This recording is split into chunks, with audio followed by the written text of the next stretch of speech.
जय श्री हरि। प्यारे भक्तों, आज रसपान करें पौष पूर्णिमा व्रत की 5 महापुण्य फल देने वाली कथा। व्रत करने और कथा सुनने से भक्तों की भगवान की कृपा से सभी मनोकामनाएं पूर्ण हो जाती है। तो आइए बड़े ही श्रद्धा और प्रसन्नचित मन से इस कथा का रसपान करते हैं। श्री सत्यनारायण भगवान की व्रत कथा। एक समय की बात है, नैमिषारण्य तीर्थ में सौनकादि 88,000 ऋषियों ने श्री सूत जी से पूछा, हे प्रभु, इस कलयुग में वेद विद्या रहित मनुष्य को प्रभु भक्ति किस प्रकार मिल सकती है तथा उनका उद्धार कैसे होगा? हे मुनि श्रेष्ठ, कोई ऐसा तप बताइए जिससे थोड़े समय में ही पुण्य मिले और मनोवांछित फल भी मिल जाए। इस प्रकार की कथा सुनने की हम इच्छा रखते हैं। सर्व शास्त्रों के ज्ञाता सूत जी बोले, हे वैष्णवों, मैं पूज्य आप सभी ने प्राणियों के हित की बात पूछी है, इसलिए मैं एक श्रेष्ठ व्रत को आप लोगों को बतलाऊंगा जिसे नारद जी ने लक्ष्मी नारायण जी से पूछा था और लक्ष्मीपति ने मुनि श्रेष्ठ नारद जी से कहा था। आप सब इसे ध्यान से सुनिए। एक समय की बात है, योगीराज नारद जी दूसरों के हित की इच्छा लिए अनेकों लोकों में घूमते हुए मृत्यु लोक में आ पहुंचे। यहाँ उन्होंने अनेक योनियों में जन्मे प्राय सभी मनुष्यों को अपने कर्मों द्वारा अनेकों दुख से पीड़ित देखा। उनका दुख देख नारद जी सोचने लगे कि कैसा यत्न किया जाए इसके करने से निश्चित रूप से मानव के दुखों का अंत हो जाए। इसी विचार पर मनन करते हुए वह विष्णु लोक में गए। वह देवों के इस भगवान नारायण की स्तुति करने लगे, जिनके हाथों में शंख, चक्र, गदा और पद्म थे, गले में वरमाला पहने हुए थे। स्तुति करते हुए नारद जी बोले, हे भगवान, आप अत्यंत शक्ति से संपन्न हैं। मन तथा वाणी भी आपको नहीं पा सकती है। आपका यदि मध्य तथा अंत नहीं है, निर्गुण स्वरूप सृष्टि के कारण भक्तों के दुख को दूर करने वाले, आपको मेरा नमस्कार है। नारद जी की स्तुति सुन विष्णु भगवान बोले, हे मुनि श्रेष्ठ, आपके मन में क्या बात है? आप किस काम के लिए पधारे हैं, उसे निसंकोच कहो। इस पर नारद मुनि बोले कि मृत्युलोक में अनेक योनियों में जन्मे मनुष्य अपने कर्मों के द्वारा अनेकों दुख से दुखी हो रहे हैं। हे नाथ, आप मुझ पर दया रखते हैं तो बताइए कि वो मनुष्य थोड़े प्रयास से ही अपने दुखों से कैसे छुटकारा पा सकते हैं। श्री हरि बोले, हे नारद, मनुष्य की भलाई के लिए तुमने बहुत ही अच्छी बात पूछी है, जिसके करने से मनुष्य मोह से छूट जाता है। वह बात मैं कहता हूँ, उसे सुनो। स्वर्ग लोक व मृत्यु लोक दोनों में एक दुर्लभ उत्तम व्रत है जो पुण्य देने वाला है। आज प्रेम वश होकर मैं उसे तुमसे कहता हूँ। श्री सत्यनारायण भगवान का यह व्रत अच्छी तरह विधान पूर्वक करके मनुष्य तुरंत ही यहाँ सुख भोग कर मरने पर मोक्ष पाता है। श्री हरि के वचन सुन नारद जी बोले कि उस व्रत का फल क्या है और उसका विधान क्या है। यह व्रत किसने किया था, इस व्रत को किस दिन करना चाहिए, सभी कुछ विस्तार से बताए। नारद की बात सुनकर श्री हरि बोले, दुख व शोक को दूर करने वाला यह व्रत सभी स्थानों पर विजय दिलाने वाला है। मानव को भक्ति व श्रद्धा के साथ शाम को श्री सत्यनारायण की पूजा धर्म परायण होकर ब्राह्मणों व बंधुओं के साथ करनी चाहिए। भक्ति भाव से ही नैवेद्य केले का फल, घी, दूध और गेहूं का आटा सवाया ले। गेहूं के स्थान पर साठी का आटा, शक्कर तथा गुड़ लेकर वह सभी भक्षण योग्य पदार्थों को मिलाकर भगवान का भोग लगाए। ब्राह्मणों सहित बंधु बांधवों को भी भोजन कराए। उसके बाद स्वयं भोजन करे और भजन कीर्तन के साथ भगवान की भक्ति में लीन हो जाए। इस तरह से सत्यनारायण भगवान का यह व्रत करने पर मनुष्य की सारी इच्छाएं निश्चित रूप से ही पूरी होती है। इस कली काल अर्थात कलयुग में मृत्यु लोक में मोक्ष का यही एक सरल उपाय है। इति श्री सत्यनारायण व्रत कथा प्रथम अध्याय संपूर्ण। श्रीमन नारायणे नारायणे नारायण भज मन नारायणे नारायणे नारायण। श्री सत्यनारायण भगवान की जय। सूत जी बोले, हे ऋषियों, जिसने पहले समय में इस व्रत को किया था उसका इतिहास कहता हूँ, ध्यान से सुनो। सुंदर काशीपुरी नगरी में एक अत्यंत निर्धन ब्राह्मण रहता था। भूख प्यास से परेशान हुआ धरती पर घूमता रहता था। ब्राह्मणों से प्रेम करने वाले भगवान ने एक दिन ब्राह्मण का भेष धारण कर उसके पास जाकर पूछा, हे ब्रीप, नित्य दुखी होकर तुम पृथ्वी पर क्यों घूमते हो? दीन ब्राह्मण बोला, मैं निर्धन ब्राह्मण हूँ, भिक्षा के लिए धरती पर घूमता हूँ। हे भगवान, यदि आप इसका कोई उपाय जानते हो तो बताइए। वृद्ध ब्राह्मण कहता है कि सत्यनारायण भगवान मनोवांछित फल देने वाले हैं, इसलिए तुम उनका पूजन करो। इसे करने से मनुष्य सभी दुखों से मुक्त हो जाता है। वृद्ध ब्राह्मण बनकर आए सत्यनारायण भगवान उस निर्धन ब्राह्मण को व्रत का सारा विधान बताकर अंतर्ध्यान हो गए। मन ही मन सोचने लगा कि जिस व्रत को वृद्ध ब्राह्मण करने को कह गया है मैं उसे जरूर करूंगा। यह निश्चय करने के बाद उसे रात में नींद नहीं आई। वह सवेरे उठकर सत्यनारायण भगवान के व्रत का निश्चय कर भिक्षा के लिए चला गया। उस दिन निर्धन ब्राह्मण को भिक्षा में बहुत धन मिला, जिससे उसने बंधु बांधवों के साथ मिलकर श्री सत्यनारायण भगवान का व्रत संपन्न किया। भगवान सत्यनारायण का व्रत संपन्न करने के बाद वह निर्धन ब्राह्मण सभी दुखों से छूट गया और अनेक प्रकार की संपत्तियों से युक्त हो गया। उसी समय से यह ब्राह्मण हर माह इस व्रत को करने लगा।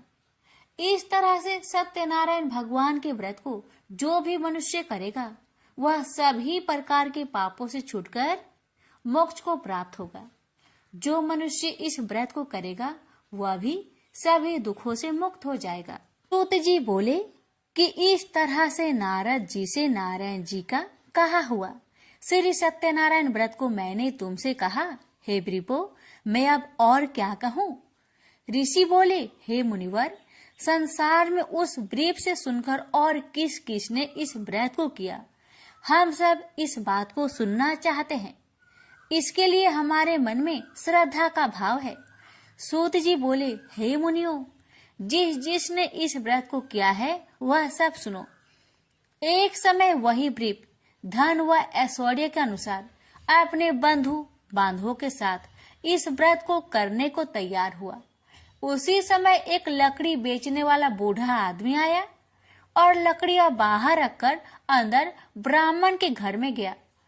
प्यास से दुखी वह लकड़हारा उनको व्रत करते देख ब्रीप को नमस्कार कर पूछने लगा कि आप यह क्या कर रहे हैं तथा इसे करने से क्या फल मिलेगा, कृपया मुझे भी बताइए। ब्राह्मण ने कहा कि सब मनोकामनाओं को पूरा करने वाला यह सत्यनारायण भगवान का व्रत है। इनकी कृपा से ही मेरे घर में धन्य धान्य आदि की वृद्धि हुई है। ब्रीप से सत्यनारायण व्रत के कथा के बारे में जानकर लकड़हारा बहुत प्रसन्न हुआ। चरणामृत लेकर वह प्रसाद खाने के बाद वह अपने घर गया। लकड़हारे ने अपने मन में संकल्प किया कि आज लकड़ी बेचने से जो धन मिलेगा उसी से श्री सत्यनारायण भगवान का उत्तम व्रत करूंगा। मन में इस विचार को ले बूढ़ा आदमी सिर पर लकड़ियां रख उस नगर में बेचने गया जहां धनी लोग ज्यादा रहते थे। उस नगर में उसे अपनी लकड़ियों का दाम पहले से 4 गुना अधिक मिलता है। बूढ़ा प्रसन्नता के साथ दाम लेकर केले, शक्कर, घी दूध, दही और गेहूं का आटा ले और सत्यनारायण भगवान की व्रत की अन्य सामग्रियां लेकर अपने घर गया। वहां उसने अपने बंधु बांधवों को बुलाकर विधि विधान से सत्यनारायण भगवान का पूजन और व्रत किया। इस व्रत के प्रभाव से वह बूढ़ा लकड़हारा धन, पुत्र आदि से युक्त होकर संसार के समस्त सुख भोग अंत काल में बैकुंठ धाम को चला गया। इति श्री सत्यनारायण व्रत कथा दूसरा अध्याय संपूर्ण। श्रीमन नारायण नारायण नारायण भज मन नारायण नारायण नारायण। श्री सत्यनारायण भगवान की जय। सूत जी बोले, हे श्रेष्ठ मुनियों, अब आगे की कथा कहता हूँ। पहले समय में उल्कामुख नाम का एक बुद्धिमान राजा था। वह सत्य वक्ता और जितेंद्रिय था।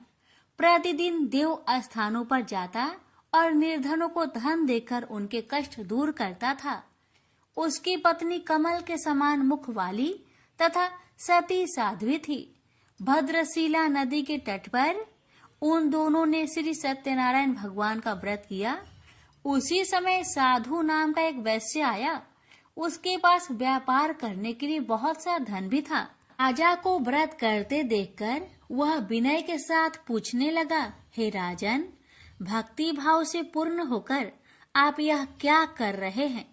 मैं सुनने की इच्छा रखता हूँ, तो आप मुझे बताए। राजा बोले, हे साधु, अपने बंधु बांधवों के साथ पुत्र आदि की प्राप्ति के लिए एक महाशक्तिमान श्री सत्यनारायण भगवान का व्रत व पूजन कर रहा हूँ।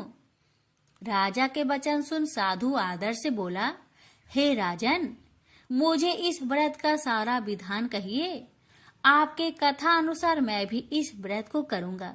मेरी भी संतान नहीं है और इस व्रत को करने से निश्चित रूप से मुझे संतान की प्राप्ति होगी।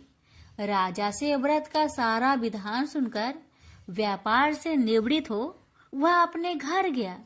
साधु वैश्य ने अपनी पत्नी को संतान देने वाले इस व्रत का वर्णन कह सुनाया और कहा कि जब मेरी संतान होगी तब मैं इस व्रत को करूंगा।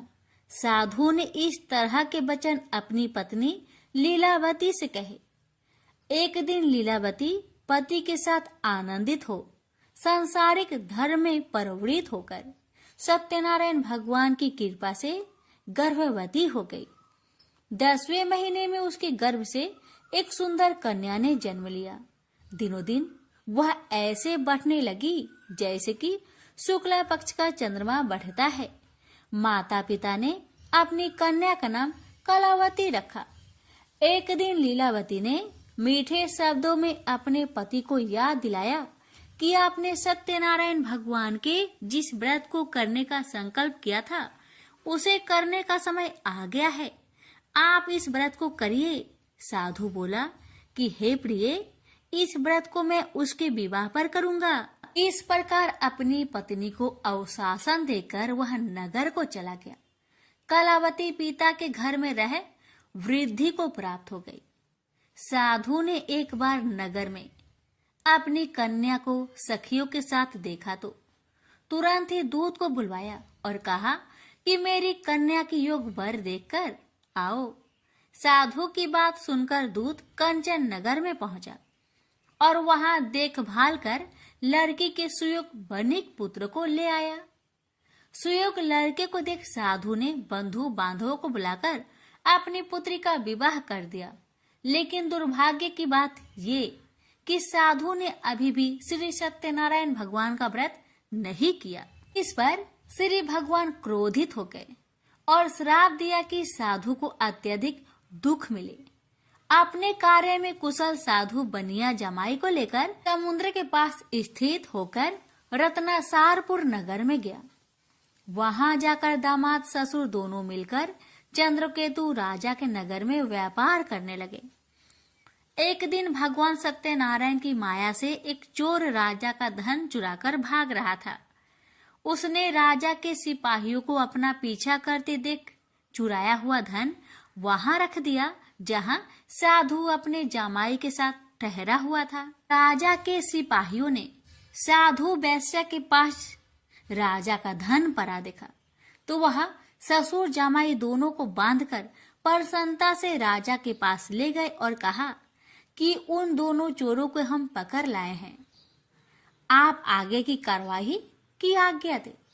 राजा की आज्ञा से उन दोनों को कठिन कारावास में डाल दिया गया और उनका सारा धन भी उनसे छीन लिया गया। श्री सत्यनारायण भगवान के शराप से साधु की पत्नी भी बहुत दुखी हुई। घर में जो धन रखा था उसे चोर चुरा ले गए।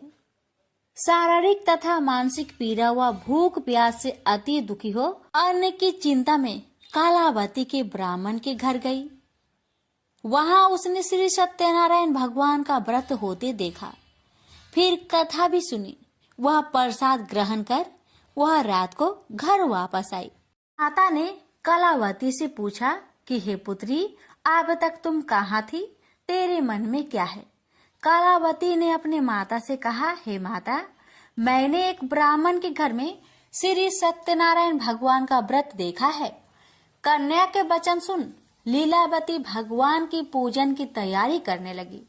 लीलावती ने परिवार व बंधुओं सहित सत्यनारायण भगवान का पूजन किया और उनसे वर मांगा कि मेरे पति तथा जमाई शीघ्र घर आ जाए।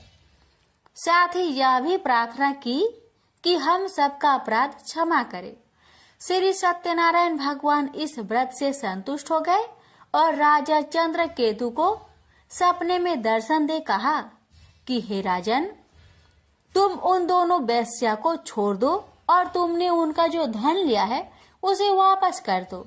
अगर ऐसा नहीं किया तो मैं तुम्हारा धन, राज्य व संतान सभी को नष्ट कर दूंगा। राजा को यह सब कहकर वह अंतर्ध्यान हो गए। अतः काल सभा में राजा ने अपना सपना सुनाया। फिर बोले कि बानिक पुत्र को कैद से मुक्त कर सभा में लाओ। दोनों ने आते ही राजा को प्रणाम किया। राजा मीठी बानी से बोला, हे महानुभावों, भाग्यवश ऐसा कठिन दुख तुम्हें प्राप्त हुआ है, लेकिन अब तुम्हें कोई भय नहीं है। ऐसा कह राजा ने उन दोनों को नए वस्त्र भूषण भी पहनाए और जितना धन उनका लिया था उससे 2 गुना धन वापस कर दिया। दोनों वेश्या अपने घर को चल दिए। श्री सत्यनारायण व्रत कथा का 3रा अध्याय संपूर्ण। श्रीमन नारायण नारायण नारायण, भज मन नारायण नारायण नारायण। श्री सत्यनारायण भगवान की जय। सूत जी बोले, वैश्या ने मंगलाचार कर अपनी यात्रा आरंभ की और अपने नगर की ओर चल दिया। उसके थोड़ी दूर जाने पर एक दंड वेशधारी श्री सत्यनारायण ने उनसे पूछा, हे साधु, तेरी नाव में क्या है? अभिमानी बानिक हंसता हुआ बोला, हे दंडी, आप क्यों पूछते हो? क्या धन लेने की इच्छा है?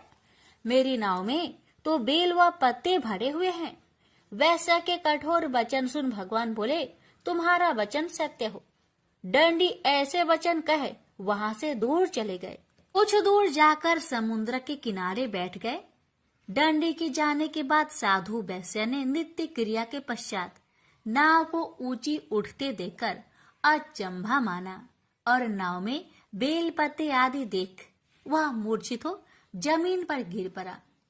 मूर्छा खोलने पर वह अत्यंत शोक में डूब गया। तब उसका दामाद बोला कि आप शोक न मनाए, यह दंडी का श्राप है, इसलिए हमें उनकी शरण में जाना चाहिए, तभी हमारी मनोकामना पूरी होगी।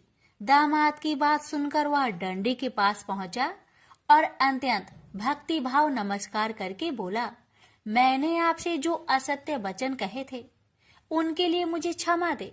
ऐसा कहकर महान शोकातुर हो रोने लगा। दंडी भगवान बोले, हे बानिक पुत्र, मेरी आज्ञा से बार बार तुम्हें दुख प्राप्त हुआ है, तू मेरी पूजा से विमुख हुआ। साधु बोला, हे भगवान, आपकी माया से ब्रह्मा आदि देवता भी आपके रूप को नहीं जानते, तब मैं अज्ञानी कैसे जान सकता हूँ? आप प्रसन्न होइए, अब मैं सामर्थ्य के अनुसार आपकी पूजा करूंगा, मेरी रक्षा करो और पहले के समान नौका में धन भर दो। साधु वैश्य के भक्ति पूर्वक वचन सुनकर भगवान प्रसन्न हो गए और उसकी इच्छा अनुसार वरदान देकर अंतर ध्यान हो गए। ससुर जमाई जब नाव पर आए तो नाव धन से भरी हुई थी। फिर वही अपने अन्य साथियों के साथ सत्यनारायण भगवान का पूजन कर अपने नगर को चल दिए। जब नगर के नजदीक पहुंचे तो दूत को घर पर खबर करने के लिए भेज दिया। दूत साधु की पत्नी को प्रणाम कर कहता है कि मालिक अपने दामाद सहित नगर के निकट आ गए हैं। दूत की बात सुन साधु की पत्नी लीलावती ने बड़े हर्ष के साथ सत्यनारायण भगवान का पूजन कर अपनी पुत्री कलावती से कहा कि मैं अपने पति के दर्शन को जाती हूँ, तो कार्य पूर्ण कर शीघ्र आ जाना। माता के ऐसे वचन सुन कलावती जल्दी में प्रसाद छोड़ अपने पति के पास चली गई। प्रसाद की अवज्ञा के कारण श्री सत्यनारायण भगवान रुष्ट हो गए और नाव सहित उसके पति को पानी में डुबो दिए। कलावती अपने पति को वहां ना पाकर रोती हुई जमीन पर गिर गई। नौका को डूबा हुआ देख वह कन्या को रोता देख साधु दुखी होकर बोला कि हे प्रभु, मुझसे तथा मेरे परिवार से जो भूल हुई है उसे क्षमा करे। साधु के दीन वचन सुनकर श्री सत्यनारायण भगवान प्रसन्न हो गए और आकाशवाणी हुई, हे साधु, तेरी कन्या मेरे प्रसाद को छोड़कर आई है, इसलिए उसका पति अदृश्य हो गया है। यदि वह घर जाकर प्रसाद खाकर लौटती है तो इसे उसका पति अवश्य मिलेगा। ऐसी आकाशवाणी सुन कलावती घर पहुंचकर प्रसाद खाती है और फिर आकर अपने पति के दर्शन करती है। उसके बाद साधु अपने बंधु बांधवों सहित श्री सत्यनारायण भगवान का विधि विधान से पूजन करता है। इस लोक का सुख भोग वह अंत में स्वर्ग जाता है। इति श्री सत्यनारायण व्रत कथा चतुर्थ अध्याय संपूर्ण। श्रीमन नारायणे नारायणे नारायणे भज मन नारायणे नारायणे नारायण। श्री सत्यनारायण भगवान की जय। श्री सूत जी बोले, हे ऋषियों, मैं और भी एक कथा सुनाता हूँ, उसे भी ध्यान पूर्वक सुनो। प्रजा पालन में लीन तुंगध्वज नाम का एक राजा था। उसने भी भगवान का प्रसाद त्याग कर बहुत ही दुख प्राप्त किया। एक बार वन में जाकर वन्य पशुओं को मारकर वह बर के पेड़ के नीचे आया। वहां उसने ग्वालों को भक्ति भाव से अपने बंधुओं सहित सत्यनारायण भगवान का पूजन करते देखा।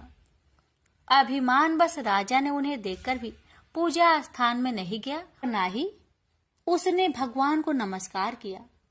ग्वालों ने राजा को प्रसाद दिया, लेकिन उसने वह प्रसाद नहीं खाया और प्रसाद को वही छोड़कर वह अपने नगर को चला गया।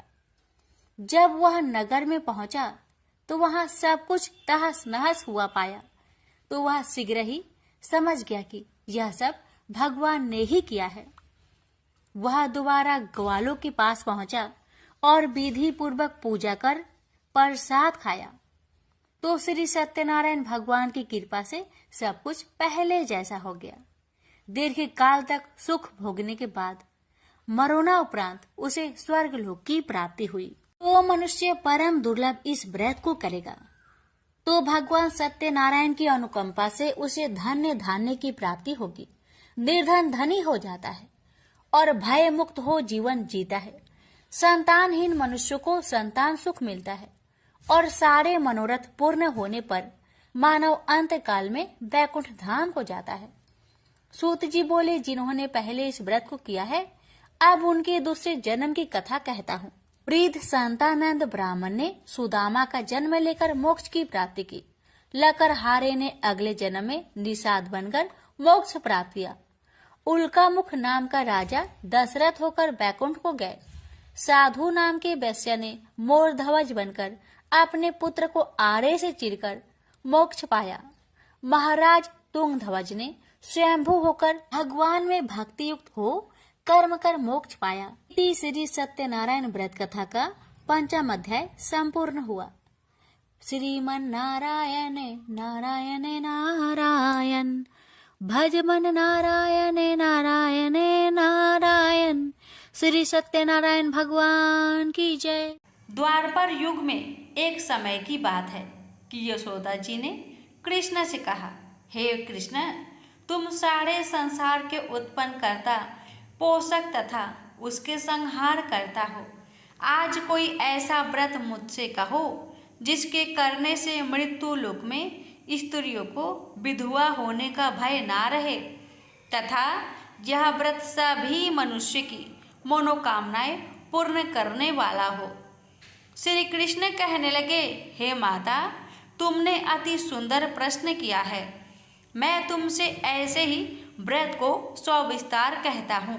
सौभाग्य की प्राप्ति के लिए स्त्रियों को 32 पूर्णमासियों का व्रत करना चाहिए। इस व्रत के करने से स्त्रियों को सौभाग्य संपत्ति मिलती है। यह व्रत अचल सौभाग्य देने वाला एवं भगवान शिव के प्रति मनुष्य मात्र की भक्ति को बढ़ाने वाला है। यशोदा जी कहने लगी, हे कृष्ण, सर्वप्रथम इस व्रत को मृत्यु लोक में किसने किया था, इसके विषय में विस्तार पूर्वक मुझसे कहो। श्री कृष्ण जी कहने लगे कि इस भूमंडल पर एक अत्यंत प्रसिद्ध राजा चंद्रहास से पालित अनेक प्रकार के रत्नों से परिपूर्ण कांतिका नाम की एक नगरी थी। वहां पर धनेश्वर नाम का एक ब्राह्मण था और उसकी स्त्री अति सुशीला रूपवती थी। दोनों ही उसी नगरी में बड़े प्रेम के साथ रहते। एक समय एक बड़ा तपस्वी योगी उस नगरी में आया। वह योगी उस ब्राह्मण के घर को छोड़कर अन्य सब घरों से भिक्षा लाकर भोजन किया करता था। रूपवती से वह भिक्षा नहीं लिया करता था। उस योगी ने एक दिन रूपवती से भिक्षा न लेकर किसी अन्य घर से भिक्षा लेकर गंगा किनारे जाकर भिक्षान्न को प्रेम पूर्वक खा रहा था कि धनेश्वर ने योगी का यह सब कार्य किसी प्रकार से देख लिया। अपनी भिक्षा के अनादर से दुखी होकर धनेश्वर योगी से बोला, महात्मन, आप सब घरों से भिक्षा लेते हैं परंतु मेरे घर की भिक्षा कभी भी नहीं लेते, इसका कारण क्या है? योगी ने कहा कि निसंतान के घर की भीख पतितों के अन्न के तुल्य होती है और जो पतितों का अन्न खाता है वो भी पतित हो जाता है। चूंकि तुम निसंतान हो अतः पतित हो जाने के भय से मैं तुम्हारे घर की भिक्षा नहीं लेता हूँ। धनेश्वर यह बात सुनकर अपने मन में बहुत दुखी हुआ और हाथ जोड़कर योगी के पैरों पर गिर पड़ा तथा अंतर्भाव से कहने लगा, हे महाराज, यदि ऐसा है तो आप मुझको पुत्र प्राप्ति का उपाय बतलाइए। आप सर्वज्ञ हैं, मुझ पर अवश्य ही यह कृपा कीजिए। धन की मेरे घर में कोई कमी नहीं परंतु मैं पुत्र न होने के कारण अत्यंत दुखी हूँ। आप मेरे इस दुख का हरण करें, आप सामर्थ्यवान हैं। यह सुनकर योगी कहने लगे, हे ब्राह्मण, तुम चंडी की आराधना करो। घर आकर उसने अपने स्त्री से सब वृत्तांत कहा और स्वयं तप के निमित्त वन में चला गया। वन में जाकर उसने चंडी की उपासना की और उपवास किया। चंडी ने 16वें दिन उसको सपने में दर्शन दिया और कहा, हे धनेश्वर, जा तेरे पुत्र होगा परंतु वह 16 वर्ष की आयु में ही मृत्यु को प्राप्त हो जाएगा। यदि तुम दोनों स्त्री पुरुष 32 पूर्णमासियों का व्रत विधि पूर्वक करोगे तो वह दीर्घ आयु होगा। जितनी तुम्हारी सामर्थ्य हो आटे के दिए बनाकर शिव जी का पूजन करना, परंतु पूर्णमासी को 32 जौ जाने चाहिए। प्रातःकाल होने पर इस स्थान के समीप ही तुम्हें एक आम का वृक्ष दिखाई देगा। उस पर तुम चढ़कर एक फल तोड़कर शीघ्र अपने घर चले जाना। अपनी स्त्री से सब वृत्तांत कहना। ऋतु स्नान के पश्चात स्वच्छ होकर शंकर जी का ध्यान करके उस फल को खा लेगी, तब शंकर भगवान की कृपा से उसको गर्भ हो जाएगा। जब वह ब्राह्मण प्रातःकाल उठा तो उसने उस स्थान के पास ही एक आम का वृक्ष देखा, जिस पर एक अत्यंत सुंदर आम का फल लगा हुआ था। उस ब्राह्मण ने उस आम के वृक्ष पर चढ़कर उस फल को तोड़ने का प्रयत्न किया, परंतु वृक्ष पर कई प्रकार प्रयत्न करने पर भी वह ना चढ़ पाया। तब तो उस ब्राह्मण को बहुत चिंता हुई और विघ्न विनाशक गणेश जी की वंदना करने लगा। हे दयानिधे, अपने भक्त के विघ्नों का नाश करके उनके मंगल कार्य को करने वाले, दुष्टों का नाश करने वाले, रिद्धि सिद्धि के देने वाले, आप मुझ पर कृपा करके इतना बल दे कि मैं अपने मनोरथ को पूर्ण कर सकूं। इस प्रकार श्री गणेश जी की प्रार्थना करने पर उनकी कृपा से धनेश्वर वृक्ष पर चढ़ गया और उसने एक अति सुंदर आम का फल देखा। उसने विचार किया कि जो वरदान से फल मिला था वह यह है और कोई फल दिखाई नहीं देता। उस धनेश्वर ब्राह्मण ने जल्दी से उस फल को तोड़कर अपनी स्त्री को लाकर दिया और उसकी स्त्री ने अपने पति के कथन अनुसार उस फल को खा लिया और वह गर्भवती हो गई। देवी जी की असीम कृपा से उसे एक अत्यंत सुंदर पुत्र उत्पन्न हुआ, जिसका नाम उन्होंने देवी दास रखा। माता पिता के हर्ष और शोक के साथ वह बालक शुक्ल पक्ष के चंद्रमा की भांति अपने पिता के घर में बढ़ने लगा। भवानी की कृपा से वह बालक बहुत ही सुंदर, सुशील और विद्या पढ़ने में बहुत ही निपुण हो गया। दुर्गा जी की आज्ञा अनुसार उसकी माता ने 32 पूर्णमासी का व्रत रखना प्रारंभ कर दिया था, जिससे उसका पुत्र बड़ी आयु वाला हो जाए। 16वां वर्ष लगते ही देवी दास के माता पिता को बड़ी चिंता हो गई कि कहीं उनके पुत्र की इस वर्ष मृत्यु ना हो जाए।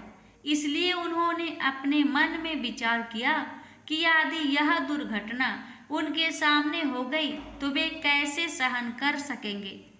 अस्तु उन्होंने देवी दास के मामा को बुलाया और कहा कि हमारी इच्छा है कि देवी दास 1 वर्ष तक काशी में जाकर विद्या अध्ययन करे और उसको अकेला भी नहीं छोड़ना चाहिए।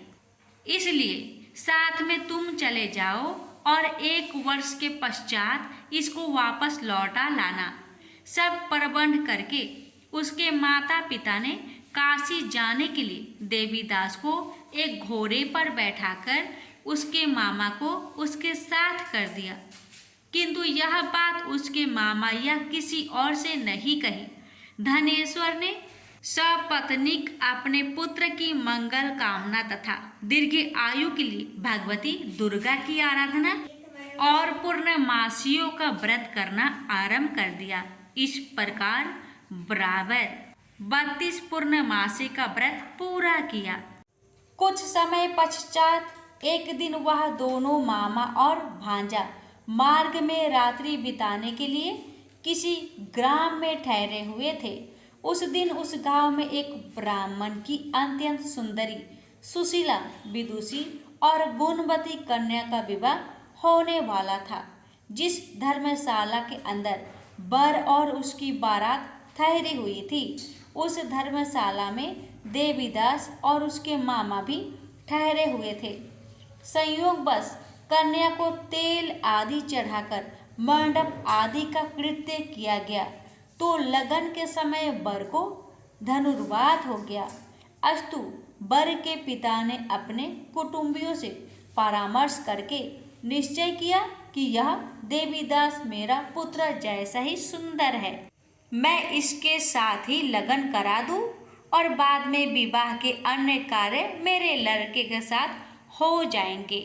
ऐसा सोचकर देवीदास के मामा से जाकर बोला कि तुम थोड़ी देर के लिए अपने भांजे को हमें दे दो, जिससे विवाह के लग्न का सब कृत्य सुचारू रूप से हो सके तब उसका मामा कहने लगा कि जो कुछ भी मधुपर्क आदि कन्यादान के समय वर को मिली वह सब हमें दिया जाए, तो मेरा भांजा इस बारात का दूल्हा बन जाएगा। यह बात वर के पिता ने स्वीकार कर लेने पर उसने अपना भांजा वर बनने को भेज दिया और उसके साथ सब विवाह कार्य रात्रि में विधि पूर्वक संपन्न हो गया। पत्नी के साथ वह भोजन न कर सका और अपने मन में सोचने लगा कि न जाने यह किसी स्त्री होगी। वह एकांत में इसी सोच में गरम निश्वास छोड़ने लगा तथा उसकी आंखों में आंसू भी आ गया।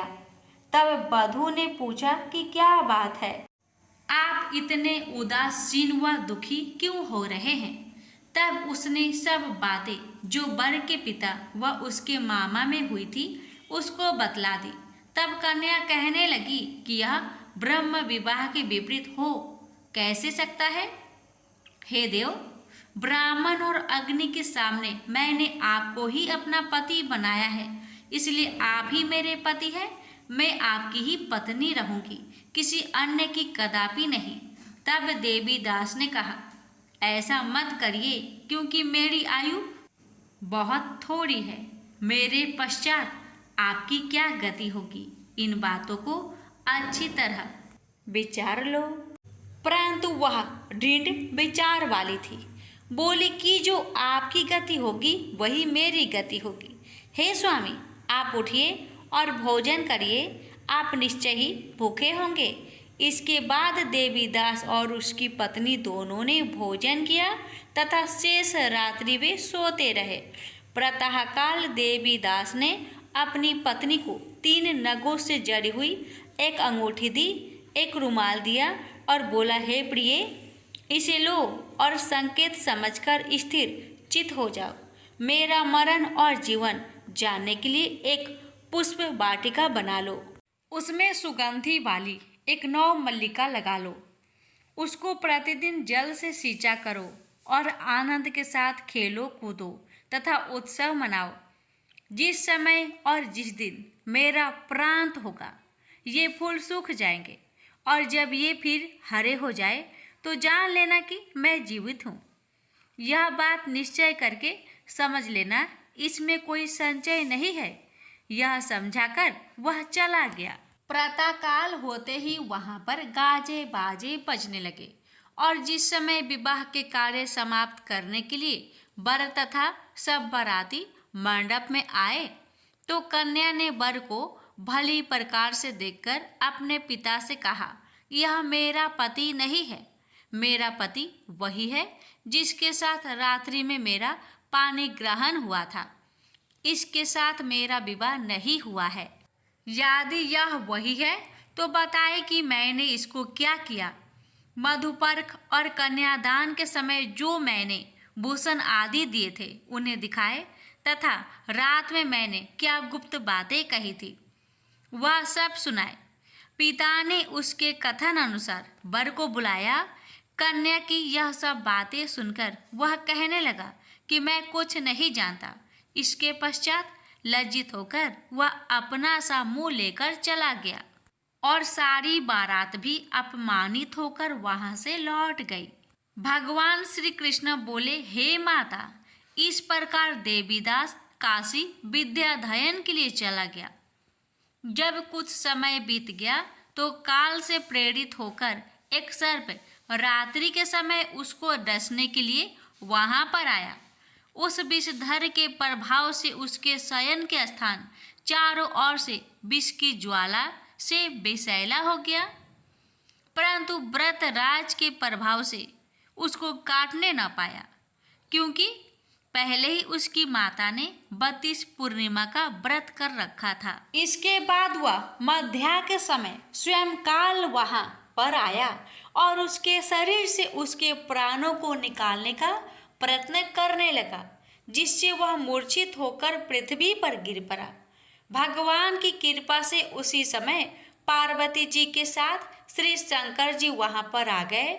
उसको मूर्छित दशा में देखकर पार्वती जी ने भगवान शंकर से प्रार्थना की कि हे महाराज, इस बालक की माता ने पहले 32 पूर्णिमा का व्रत किया था, जिसके प्रभाव से हे भगवान आप इसको प्राण दान दे।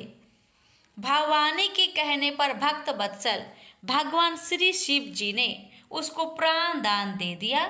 इस व्रत के प्रभाव से काल को भी पीछे हटना पड़ा और देवीदास स्वस्थ होकर बैठ गया। उधर उसकी स्त्री उसके काल की प्रतीक्षा किया करती थी।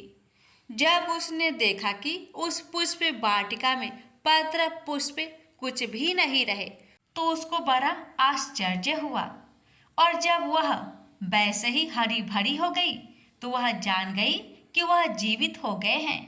यह देखकर वह बहुत प्रसन्न मन से अपने पिता के कहने लगी कि पिताजी, मेरे पति जीवित है, आप उनको ढूंढिए। जब 16 वर्ष व्यतीत हो गया तो देवीदास भी अपने मामा के साथ काशी से चल दिया। इधर उसे ससुर उसको ढूंढने के लिए अपने घर से जाने वाले ही थे कि वह दोनों मामा भांजा वहां पर आ गए। उसको आया देखकर उसका ससुर बड़ी प्रसन्नता के साथ अपने घर में ले गया। उस समय नगर के निवासी भी वहां इकट्ठे हो गए और सबने निश्चय किया कि अवश्य ही इसी बालक के साथ इस कन्या का विवाह हुआ था। उस बालक को जब कन्या ने देखा तो पहचान लिया और कहा कि ये तो वही है जो संकेत करके गया था। तदुपरांत सभी कहने लगे कि भला हुआ जो यह आ गया, और सब नगरवासियों ने आनंद मनाया।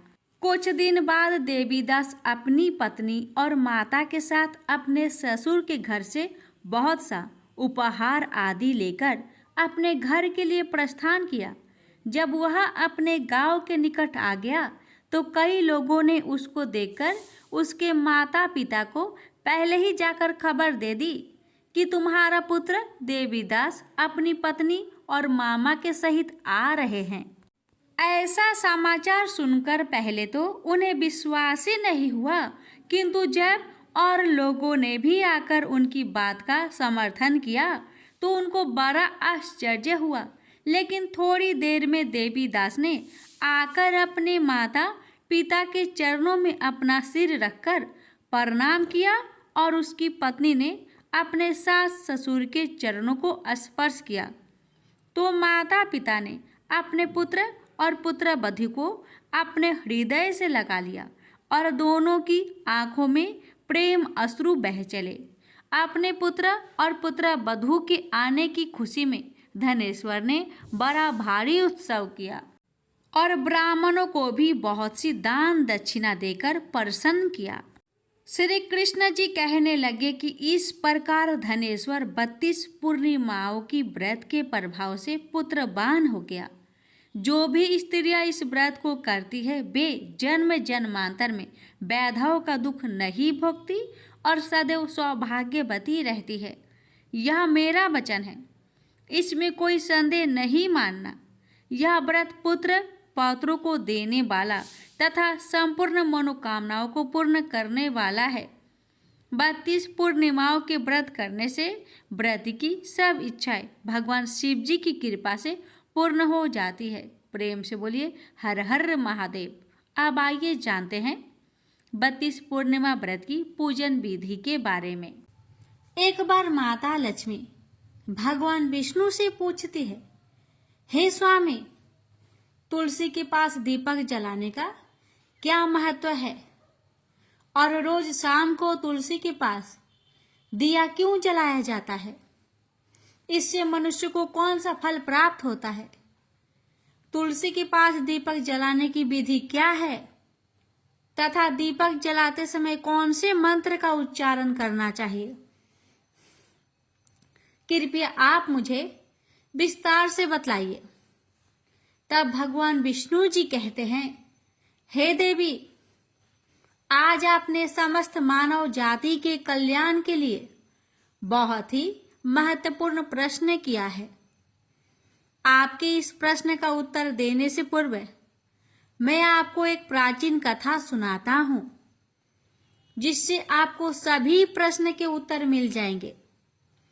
इसलिए आप इस कथा को बड़े ही श्रद्धा प्रसन्नचित पूर्वक पूरा सुनिए।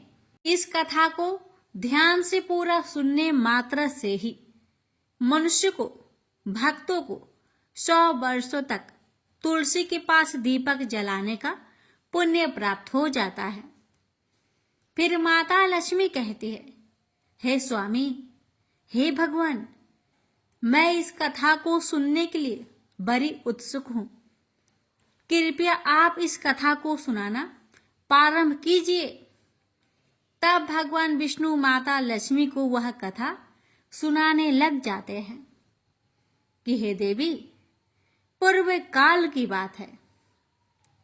दक्षिण दिशा में तुंगभद्रा नाम की एक बहुत बड़ी नदी है। इस नदी के किनारे पर हरिहरपुर नाम का एक अत्यंत सुंदर नगर बसा हुआ था। उसी नगर में काशी नाम के एक ब्राह्मण निवास करते थे। वे अत्यंत गुणवान, चरित्रवान, धर्म कार्य करने वाले तथा वेदों के मार्ग पर चलने वाले थे। उन्होंने समस्त शास्त्र का अध्ययन किया हुआ था। उस ब्राह्मण की एक पत्नी थी जिसे लोग दुराचार कहकर पुकारते थे, क्योंकि उसके कर्म ही उसके नाम के अनुसार थे। वह सदैव ही अपने पति को अपमानित करती थी। वह अपने पति के लिए कुवाच्य कहती रहती, पति को भयंकर दुख देती थी, पति के लिए कभी भोजन नहीं बनाती थी, अपने पति के साथ कभी शयन नहीं किया, कभी उसके साथ प्रेम से व्यवहार तक नहीं किया। पति के मित्र, परिवार के लोग घर पर आते तो वह स्त्री उनको अपमानित करके घर से भगा देती थी और स्वयं काम भाव से उन्मत्त होकर निरंतर अन्य वैभव चारिणी स्त्रियों के साथ घूमा करती थी। उसका मन पति को छोड़कर पराये पुरुष में लगा रहता था। उसने कभी अपने पति से प्रेम से बात तक नहीं की, किंतु पराये पुरुषों के संग बैठकर बातें करती थी। पराये पुरुषों को मोहित करने के लिए बड़े ही सज धज कर गांव में घूमने जाया करती थी। कभी वह वन में किसी वृक्ष के नीचे खड़ी रहकर सुंदर पुरुषों की राह देखने लगती और किसी दुष्ट पुरुष को मोहित करके उसके संग भोग विलास किया करती थी। फिर एक दिन वह दुराचारिणी स्त्री वन में जाकर एक वृक्ष के नीचे खड़ी हो गई। उसका चित्त काम से भरा हुआ था। वह किसी सुंदर कामी पुरुष की राह देख रही थी, किंतु बहुत समय निकलने के बाद ही उस स्थान पर कोई पुरुष नहीं आया। इसलिए वह अत्यंत दुखी हो गई और प्रियतम की खोज में इधर उधर देखने लगी। उस दिन उसका सारा परिश्रम व्यर्थ हो गया। वहां पर खड़ी होकर वह नाना प्रकार की बातें कहकर विलाप करने लगी। हाय, आज तो इस मार्ग से कोई भी सुंदर पुरुष नहीं आया। अब मैं कैसे अपने काम वासना को शांत करूं? क्या करूं? आज की रात कैसे बीतेगी? यह सोचकर वह जोर जोर से रोने लगी। उस जंगल में एक भयानक बाघ निवास करता था। उस पापिनी स्त्री की आवाज सुनकर वह जाग गया और उछलकर उस स्त्री का भक्षण करने के लिए उसके पास आ गया। उस भयंकर बाघ को देखकर उस स्त्री के पसीने छूटने लगे। वह थर थर कांपने लगी। वह स्त्री कुछ करती, इतने में ही उस बाघ ने अपने पंजे से उसे घायल कर दिया और वह स्त्री जमीन पर गिर पड़ी। जमीन पर गिरते ही वह स्त्री चिल्लाते हुए बोली, अरे बाघ, तू किस लिए यहाँ पर आया है? मुझे क्यों मार रहा है?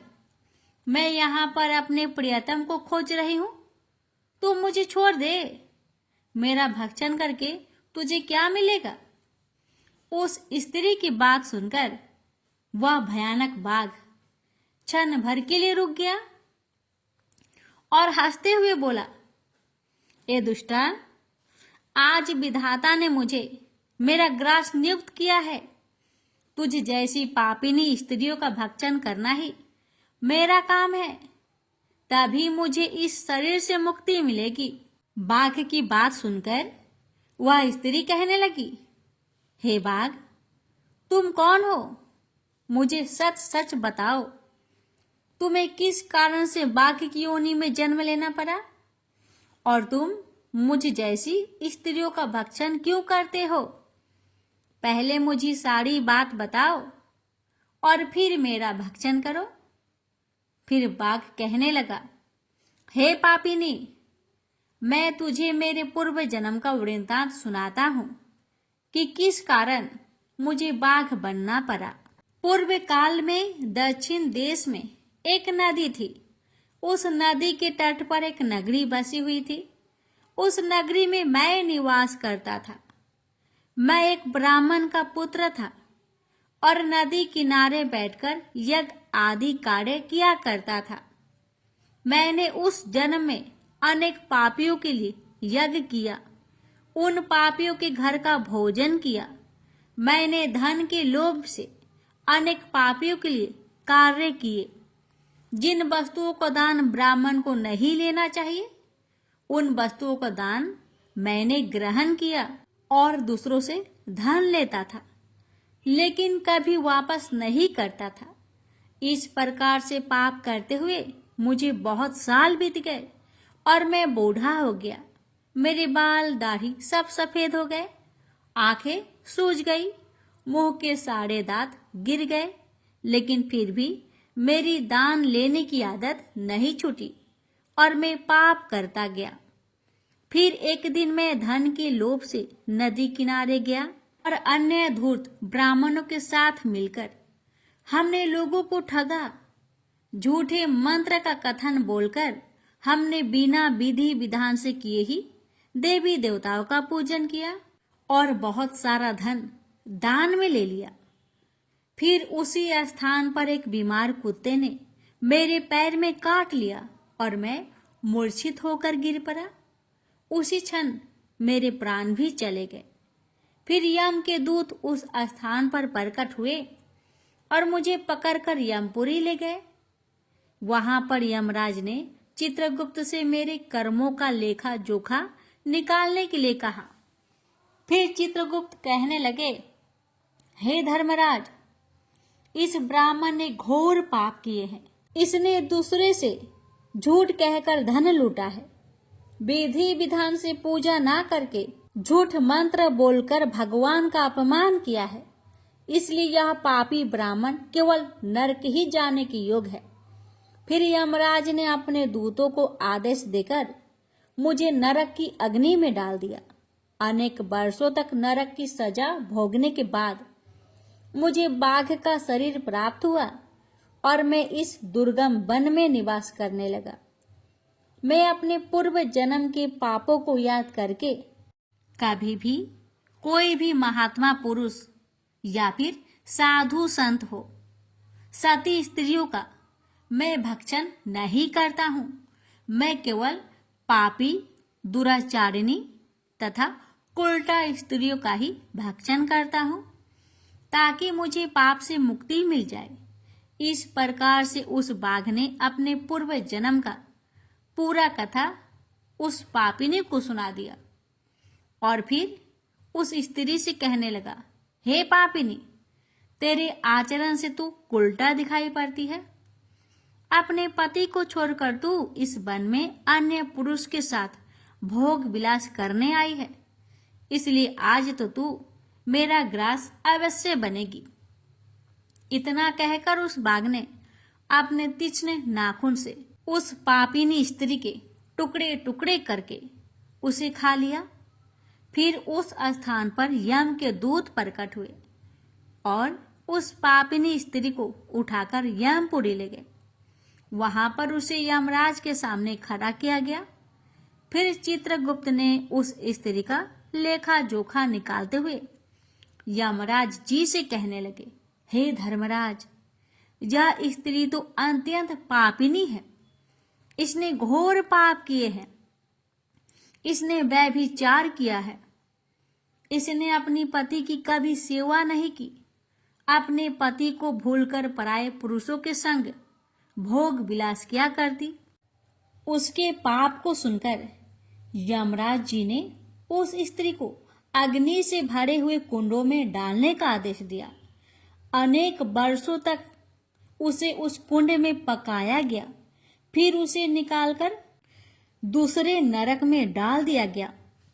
इस प्रकार से उसे अनेक वर्षों तक अलग अलग नरकों में डाला गया और नरकों में डालने के बाद वह महापापी स्त्री पुनः पृथ्वी लोक पर आकर चांडाल के रूप में उत्पन्न हुई। चांडाल के घर में जन्म लेकर वह फिर से अनेक पाप करने लगी, व्यभिचार करने लगी, अनेक पापी पुरुषों के संग विहार करने लगी। कुछ समय बाद पूर्व जन्म के पापों के कारण उसे कोढ़ का रोग हो गया और वह भयानक पीड़ा सहन करने लगी। उसका अंग अंग जलने लगा। उसके नेत्रों में पीड़ा होने लगी। इस दुख को सहन करती हुई अपना जीवन को बिता रही थी। फिर एक दिन वह तीर्थ में स्नान करने के उद्देश्य से अनंतपुरा में चली गई। वहां पर वह एक आश्रम के बाहर निवास करने लगी। वहां उस आश्रम में एक तुलसी जी का पौधा था।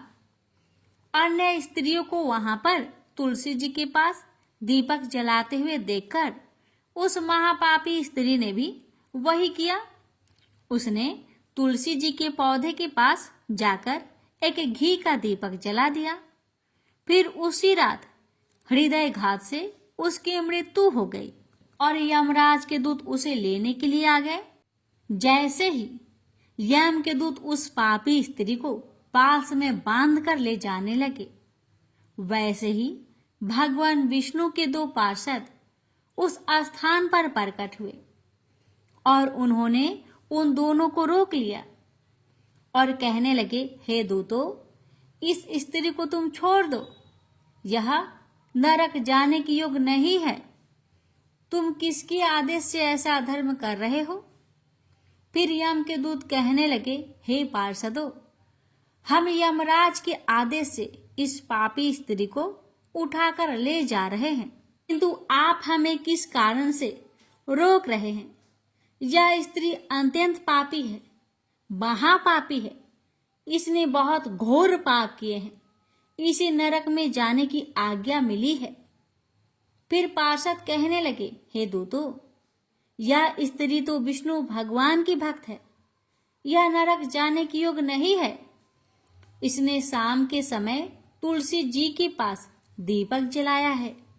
इसी कारण से इसके समस्त पाप नष्ट हो गए हैं।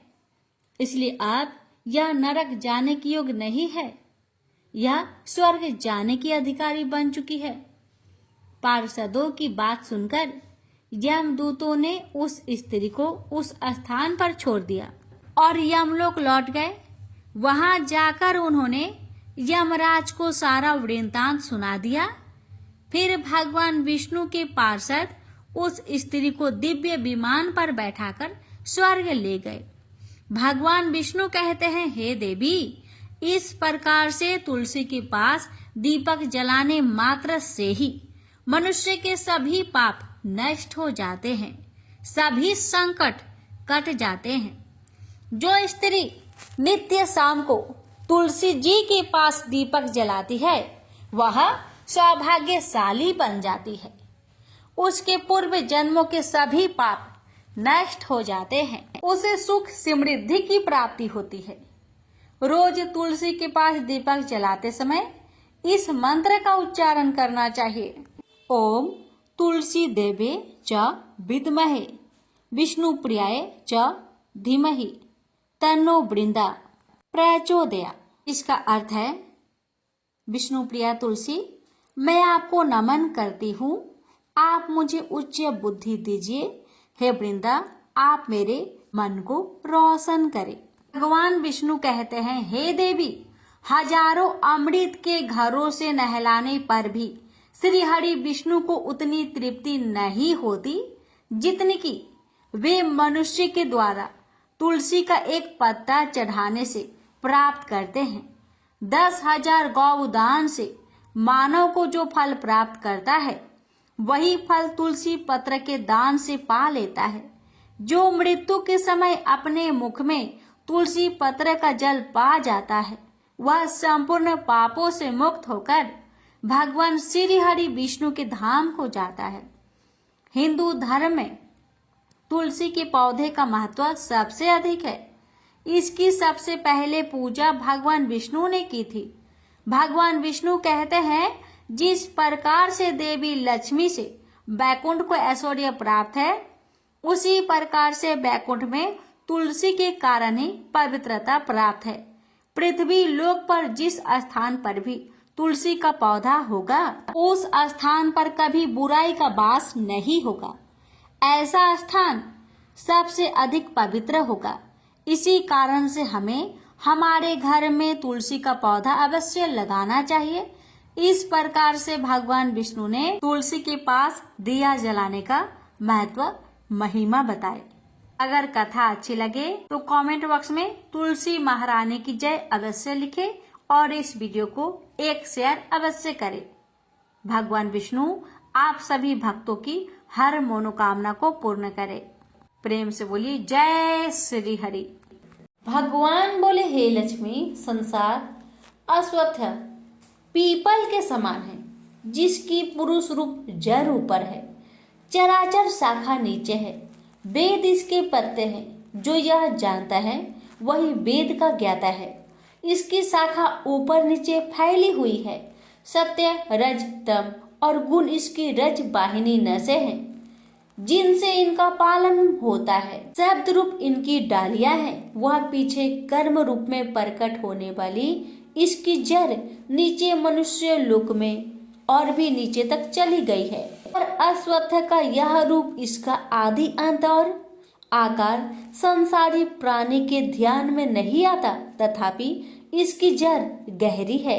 ऐसे इस पीपल का वैराग्य रूप ढींढ शास्त्र से काटकर वह स्थान ढूंढना चाहिए जहां फिर से लौटना नहीं पड़ता, और साथ ही यह विचारना चाहिए कि जिसमें वह पुरातन प्रवृत्ति उत्पन्न हुई है मैं उसी आदि पुरुष की शरण हूँ। अहंकार और मोह रहित, संग दोष को जीतने वाले, आत्मज्ञान से निरत, सब कामनाओं से दूर, सुख दुख नामक दंड पदार्थों से युक्त ऐसे ज्ञानी पुरुष शाश्वत पद को पाते हैं। जैसे सूर्य, चंद्र या अग्नि प्रकाशित नहीं करते, वहां मेरा परम धाम है, वहां जाकर लौटना नहीं होता। मेरा सनातन अंश इस जीव लोक में जीव का रूप धरकर प्रकृति में स्थिर है। पांचों इंद्रियों और छठे मन को उससे छुड़ाता है। जैसे वायु पुष्प आदि की गंध को दूसरे स्थान में ले जाती है, इसी प्रकार यह देह स्वामी शरीर धारण करने के बाद जब उसका परित्याग करता है तब इंद्रियों और मन को साथ ले जाता है। कान, आंख, चर्म, जीभ, नाक और मन का आश्चर्य लेकर वह विषयों का भोग करता है। एक देह से दूसरी देह को जाते अथवा एक ही देह में रहते समय अथवा इंद्रियों से मुक्त हो विषयों का उपभोग करते हुए इसको मूर्ख नहीं देख सकते, परंतु जिनके ज्ञान रूपी नेत्र है वह देखते हैं। यत्न करने से योगी जन इसे देखते हैं, परंतु अज्ञानी यत्न करने पर भी नहीं देख पाते। जो तेज सूर्य, चंद्र और अग्नि में वर्तमान है और जगत को प्रकाशित करता है उसे मेरा ही तेज जानो। मैं पृथ्वी में प्रवेश कर अपने तेज से समस्त भूतों को धारण करता हूँ और इसमें भरा हुआ चंद्रमा बनकर मैं ही सब औषधियों का पोषण करता हूँ। मैं जठर अग्नि होकर सब प्राणियों की देह में प्रविष्ट हूँ और प्राण वायु आपान वायु से संयुक्त होकर चारों प्रकार भक्ष्य, भोज्य, चोष्य, लेह से भोजन किए हुए प्राणियों के अन्न को पचाता हूँ। संसार में क्षर और अक्षर दो पुरुष है। जितने नाशवान प्राणी हैं वो क्षर कहलाते हैं और स्थिर चैतन्य को अक्षर कहते हैं। मैं अक्षर और क्षर में उत्कृष्ट हूँ। इसी कारण से लोक और वेद में जो पुरुषोत्तम के रूप को जानता है वह सब कुछ जानता है और सर्व भाव से मेरा ही स्मरण करता है। प्रेम से बोलिए श्री कृष्ण भगवान की जय। सुनिए 15वें अध्याय का महात्म्य। उत्तर प्रदेश में एक नरसिंह नामक राजा था और सुभंग नामक मंत्री था। राजा को मंत्री पर बड़ा भरोसा था। मंत्री के मन में कपट था। मंत्री चाहता था राजा को मारकर यह राज्य मैं ही करूं। इस तरह कुछ काल व्यतीत हुआ। एक दिन राजा नौकर चाकरों सहित सो रहा था। तब मंत्री राजा को सारे नौकरों सहित मारकर राज्य करने लगा। कुछ काल व्यतीत हुआ, तब वह भी मर गया। धर्मराज के पास दूध बांध कर ले गए। धर्मराज बोला, हे यमदूतो, यह बड़ा पापी है, इसको नरक में डालो। हे लक्ष्मी, इस प्रकार कई नरक भोगकर धर्मराज की आज्ञा से घोड़े की योनि में आया। सिंघल द्वीप में जन्मते घोड़ा हुआ। एक सौदागर ने बहुत से घोड़े को मोल लिया और वह घोड़ा खरीदकर अपने देश को चला। चलते चलते अपने देश में आया। तब वहां के राजा ने सुना कि अमुक सौदागर बहुत से घोड़े ले आया है। तब राजा ने उसे बुलाया और कई घोड़े खरीदे। उस घोड़े को भी खरीदा। जब उस घोड़े ने राजा को देख उसने सिर फेर लिया। यह देख राजा बोला, क्या बात है, जो घोड़े ने सिर फेरा है। राजा ने पंडित को बुलाकर पूछा कि इस घोड़े ने हमें देखकर सिर क्यों फेरा, इसका क्या कारण है। पंडित ने कहा, राजन, इस घोड़े ने तुमको सिर नवाया है। राजा ने कहा, यह बात नहीं है। कई दिन पीछे राजा शिकार खेलने को उसी घोड़े पर सवारी करके गया। वह घोड़ा बहुत तेज चलता था। राजा शिकार खेलता खेलता बहुत दूर चला गया। उसी दिन राजा ने जाते ही शिकार मारा। राजा बहुत प्रसन्न हुआ। दोपहरी की गर्मी के कारण राजा को प्यास लगी। तब राजा ने वन में एक साधु को कुटिया में बैठे देखा। तालाब से जल भरा हुआ था। वहां राजा उतरा। घोड़े को वृक्ष में बांधकर कुटिया में गया तो साधु अपने पुत्र को गीता जी के 15वें अध्याय का पाठ सिखा रहा था। वृक्ष के पट्टे पर श्लोक लिखकर बालक से कहा, खेलते भी रहो और इसको कंठ करो। उस पत्ते को घोड़े ने देखा तो तुरंत उसकी देह छूट गई। देवदेही पाई। स्वर्ग से विमान आया, उस पर बैठ बैकुंठ को चला। इतने में ही राजा जल पीकर बाहर आया। देखा तो घोड़ा मरा है। राजा चिंतित होकर बोला, यह घोड़ा किसने मारा है, इसे क्या हुआ। इतने में वह बोला, हे राजन, तेरे घोड़े का चैतन्य मैं हूँ। मैंने अब देवदेही पाई है, बैकुंठ को चला हूँ। राजा ने पूछा, तुमने कौन सा पुण्य किया है। घोड़ा बोला, यह बात ऋषिवर से पूछो। राजा ने मुनीश्वर से पूछा। मुनि बोला, हे राजन, गीता जी का श्लोक लिखा हुआ पत्ता इसके आगे पड़ा है। घोड़े ने यह अक्षर देखे हैं, इस कारण घोड़े की सदगति हुई है। श्री नारायण जी बोले, हे लक्ष्मी, यह गीता के 15वें अध्याय का महात्म्य मैंने तुमको सुनाया। प्रेम से बोलिए लक्ष्मी नारायण की जय। लापसी तपसी की कथा। एक लापसी था, एक तपसी था। तपसी हमेशा भगवान की तपस्या में लीन रहता था। लापसी रोजाना 1.25 सेर की लापसी बनाकर भगवान का भोग लगाकर जीम लेता था। एक दिन दोनों लड़ने लगे। लापसी बोला, मैं रोज भगवान की तपस्या करता हूँ, इसलिए मैं बड़ा हूँ। लापसी बोला कि मैं रोज भगवान को 1.25 सेर लापसी का भोग लगाता हूँ, इसलिए मैं बड़ा हूँ। नारद जी वहां से गुजर रहे थे। दोनों को लड़ता देखकर उनसे पूछा कि क्यों तुम लड़ रहे हो। लापसी ने खुद को बड़ा होने का कारण बताया और तपसी ने अपना कारण बताया। नारद जी बोले, तुम्हारा फैसला मैं कर दूंगा। दूसरे दिन लापसी और तपसी नहाकर अपनी रोज की भक्ति करने आए तो नारद जी ने छुपकर 1.25 करोड़ की एक अंगूठी उन दोनों के आगे रख दी।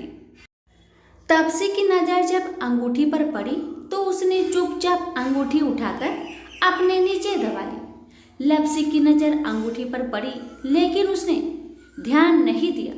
भगवान को भोग लगाकर लापसी खाने लगा। नारद जी सामने आए तो दोनों ने पूछा कि कौन बरा, तो नारद जी ने तपसी को खड़ा होने को कहा। वो खड़ा हुआ तो उसके नीचे दबी अंगूठी दिखाई पड़ी।